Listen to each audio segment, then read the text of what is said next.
സർക്കാരിന്റെ progress report വെള്ളിയാഴ്ച അവതരിപ്പിക്കുമെന്ന് മുഖ്യമന്ത്രി. ലക്ഷ്യം ഭവനരഹിതരില്ലാത്ത കേരളം. നവംബർ 1-ന് സംസ്ഥാനത്തെ അതിദാരിദ്ര്യമുക്തമാക്കുമെന്ന് മുഖ്യമന്ത്രി.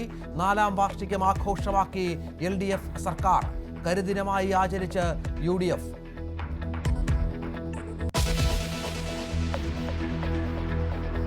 ലോകരാജ്യങ്ങൾക്ക് മുന്നിൽ പാക് ഭീകരതയെ തുറന്നുകാട്ടാൻ നിയോഗിച്ച സർവകക്ഷി സംഘത്തിന്റെ യാത്ര നാളെ മുതൽ. വിദേശകാര്യ സെക്രട്ടറി വിക്രം മിർസി സംഘാംഗങ്ങളോട് നിലപാട് വിശദീകരിച്ചു. രാഹുൽ ഗാന്ധിയെ രാജ്യദ്രോഹിയായി ചിത്രീകരിച്ച് BJP. പാകിസ്ഥാന്റെ പരമോന്നത ബഹുമതി സ്വന്തമാക്കാനാണ് ശ്രമമെന്ന് അമിത് മാളവ്യ.